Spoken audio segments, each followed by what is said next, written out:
sesuai dengan judulnya, maka ini untuk menciptakan lapangan kerja. Kita tahu di setiap tahun ada 7 juta masyarakat yang belum mendapat kerja ataupun menganggur. Kemudian dari pendidikan itu menghasilkan sekitar 2,9 juta setiap tahun. Dan natur daripada pekerja itu 87% itu adalah mereka yang tidak pendidikannya itu menengah ke bawah. Dari yang menengah ke bawah itu kira-kira 36% itu adalah pendidikan SD. Sehingga untuk tenaga kerja dengan latar belakang demikian, itu sektor yang paling memenuhi kriteria adalah sektor padat karya. Nah, padat karya itu bisa dilakukan dari sektor manufaktur, sektor pertanian, sektor perkebunan, sektor perhotelan, sektor restoran, sektor perdagangan, sektor jasa. Apalagi di dalam situasi pandemik ini, jumlah mereka yang menganggur itu tercatat resmi 2,1 juta. Kemudian yang dirumahkan 1,4 juta. Tetapi kalau kita lihat real di pasaran, di masyarakat, itu yang mendaftar kartu prakerja, yang merasa membutuhkan pekerjaan, dan merasa perlu untuk melakukan retraining, reskilling, itu 33 juta orang.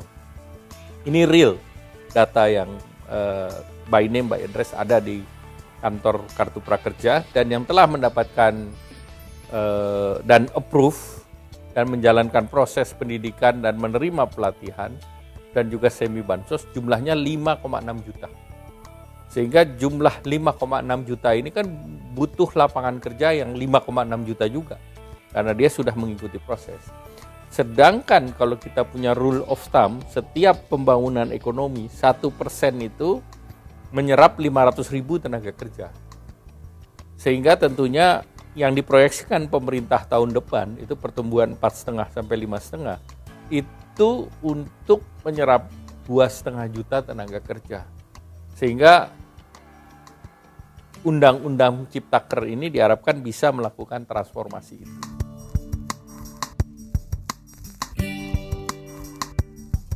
Ya, pertama tentu memudahkan masyarakat untuk memulai usaha. Jadi kan untuk menciptakan lapangan kerja kan dua hal. Satu, ada lapangan kerja yang terbuka dari orang per orang ataupun investasi yang mau membuka usaha di Indonesia. Itu yang pertama. Yang kedua, mendorong masyarakat menjadi wira swasta atau UMKM. Nah, untuk UMKM ini dipermudah. Jadi untuk UMKM tidak perlu perizinan, cukup pendaftaran. Kedua, untuk UMKM untuk membentuk PT disederhanakan. Dan modal tidak ada batasnya. Jadi mau mulai pakai sekecil-kecilnya pun bisa membentuk PT. Dan diperkenalkan yang namanya PT Tunggal. Jadi kalau mau buka usaha sendirian, silakan. Nah, kemudian berikutnya terkait dengan mendirikan koperasi. Itu 9 orang cukup mendirikan koperasi. Minimal, sehingga dia bisa membentuk koperasi. Dan sesudah itu banyak keberpihakan pemerintah, termasuk kalau dia bergerak di makanan minuman, sertifikasi halalnya nanti biayanya ditanggung oleh pemerintah untuk UMKM. Nah, kemudian kegiatan lain pembinaan bisa melalui dana alokasi khusus melalui pemerintah daerah yang diberikan oleh pemerintah pusat. Nah, itu yang dari segi UMKM. Kemudian tentunya untuk nelayan misalnya. Untuk nelayan punya kapal kemarin regulasinya itu ribet, harus ke berbagai kementerian. Tapi kali ini cukup melalui Kementerian KKP, perizinan perkapalannya bisa diperoleh, dan dari Kementerian Perhubungan akan membuat standarisasinya saja. Sehingga dengan demikian itu memudahkan kepada masyarakat. Kemudian juga akan dibentuk bank tanah.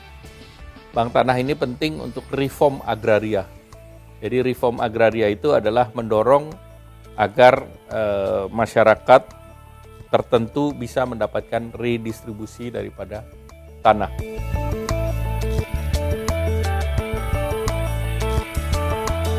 Nah, krisis yang terjadi di 2020 itu adalah pandemi krisis. Sehingga dari krisis-krisis itu membutuhkan reform struktural. Demikian pula kita lihat di tahun 83 krisis Pertamina misalnya. Itu menimbulkan juga reform. Jadi semua krisis mengakibatkan reform. Nah, krisis yang terjadi di 215 negara ini, nah kebetulan waktunya bersamaan dengan reform yang akan dilakukan oleh pemerintah sendiri. Pemerintahan Pak Jokowi, tanpa ditekan oleh institusi negara lain. Ini adalah reform yang dilakukan oleh pemerintah sendiri di alam demokrasi. Sehingga prosesnya itu melibatkan publik, melibatkan DPR. Pidato Bapak Presiden tanggal 20 Oktober pada saat pelantikan. Salah satunya beliau menyampaikan mengenai Undang-Undang Cipta Kerja. Nah, ini bahasanya dilalah. Jadi pada saat diajukan oleh Presiden, oleh Surpres pada tanggal 7 Februari, kita kan pada saat itu beberapa negara sudah mulai kena COVID, tetapi Indonesia belum. Tetapi 1 bulan kemudian, itu kan mulai COVID mulai masuk. Nah, kebetulan pada waktu itu dibahas Undang-Undang Ciptaker ini. Karena ini sebelum vaksin ditemukan, ini akan terus masih ada pandemiknya, maka yang berikut yang perlu dilakukan adalah sesudah adanya vaksin adalah restructuring ataupun pembangunan kembali. Nah, pembangunan kembali itulah yang didukung oleh Undang-Undang Cipta Kerja. Dan cara kita bekerja sebelum dan sesudah COVID ini tidak akan sama. Karena sebagian bisa work from home, sebagian dari kantor, kemudian sebagian masuk ke akselerasi digital, tetapi kuncinya satu, bahwa pendidikan lulusan daripada pekerja di Indonesia, pendidikannya masih pendidikan menengah ke bawah. Sehingga lapangan kerja yang sifatnya padat karya sangat diperlukan, makanya Ciptaker ini sangat diperlukan pada saat seperti ini.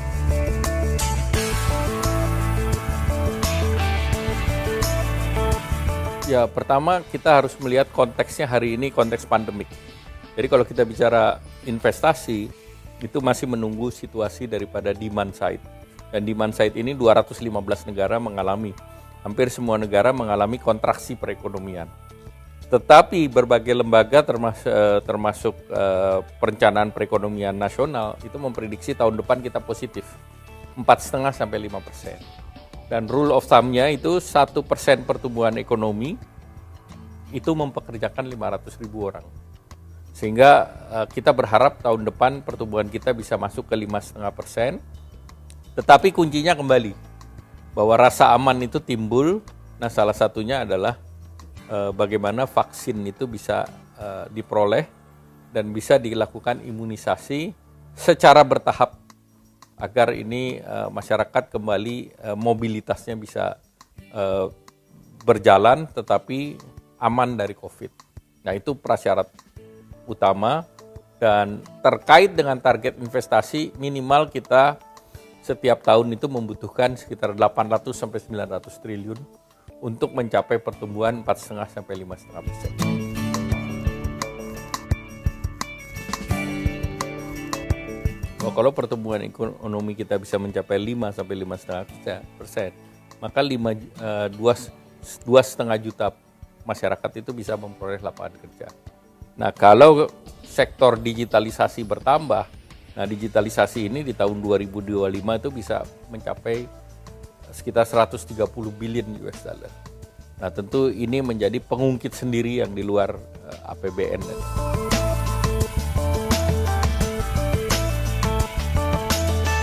Ini di alam demokrasi. Di alam demokrasi sendiri kan pasti ada setuju dan nggak setuju, itu sesuatu yang normal.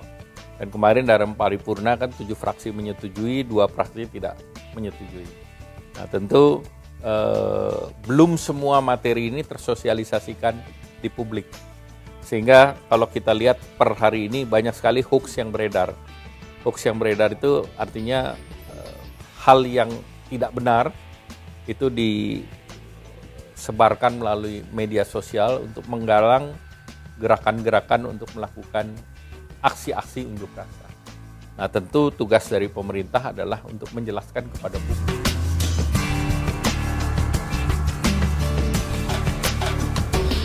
Ya, sektor itu terkait dengan padat karya terbantu, usaha kecil dan menengah terbantu. Kemudian yang terpenting adalah investasi dari dalam negeri, dari BUMN maupun dari investasi. Dan untuk investasi ini kan ada kepastian terkait dengan perpajakan, di mana untuk perpajakan ada fasilitas untuk di pasar modal, dividen tidak dikenakan pajak. Kemudian juga ada pembentukan lembaga pembiayaan investasi pemerintah yang Bapak Presiden mengharapkan itu semacam otoritas investasi Indonesia. Artinya ini sovereign wealth fund-nya Indonesia dan pemerintah menyiapkan dana sekitar $5 billion. Nah, dengan $5 billion itu diharapkan matching fund-nya dari Jepang, dari Abu Dhabi, dari Amerika bisa masuk. Dan dengan demikian ini juga akan menjadi salah satu sumber untuk pembiayaan pembangunan ke depan.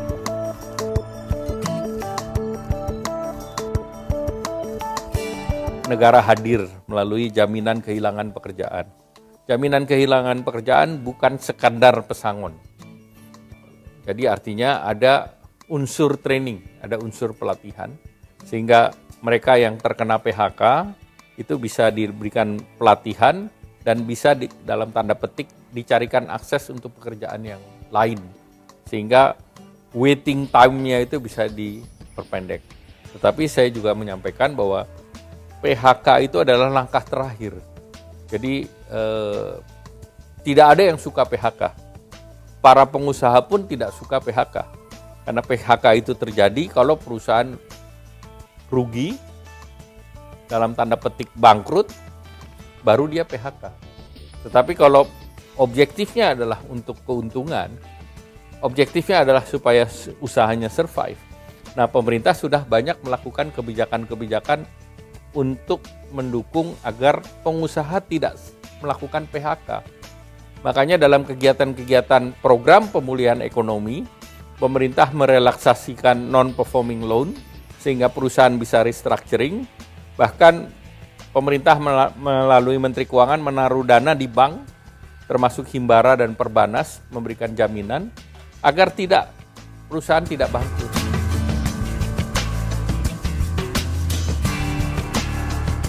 Ada pos baru untuk modal awal karena ini skemanya skema asuransi. Jadi pemerintah akan menaruh dana awal di BPJS Ketenagakerjaan 6 triliun. Nah, model daripada jaminan kehilangan pekerjaan kan prototipenya sudah diluncurkan oleh pemerintah dalam Kartu Prakerja.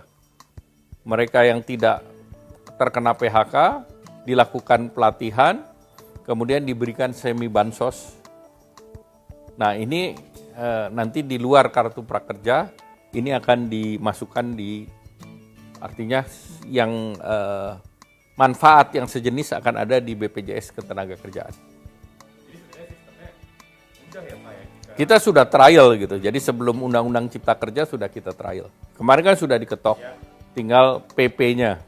Nah, PP direncanakan 1 bulan diselesaikan, kemudian BPJS Tenaga Kerja diberi modal pemerintah, maka ini sudah bisa dijalankan program ini.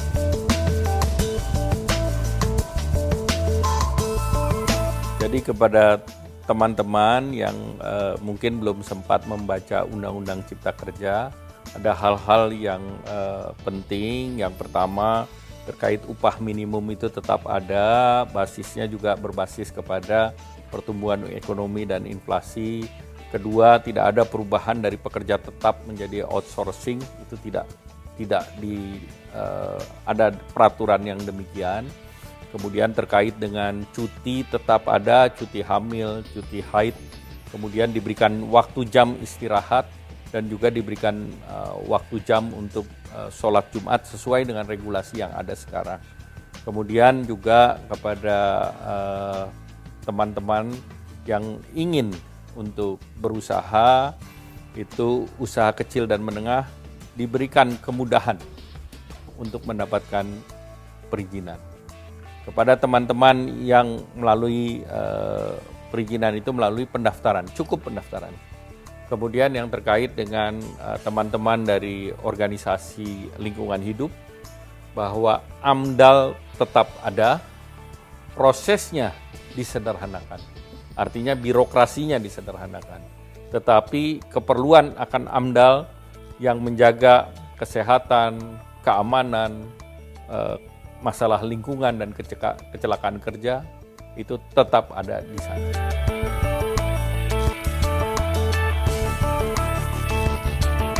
Bagi kelompok masyarakat yang masih ingin untuk menyampaikan argumentasinya, ada saluran-saluran yang bisa dipakai di luar unjuk rasa, yaitu tentu saluran melalui judicial review seperti yang diamanatkan di dalam Undang-Undang Dasar 1945.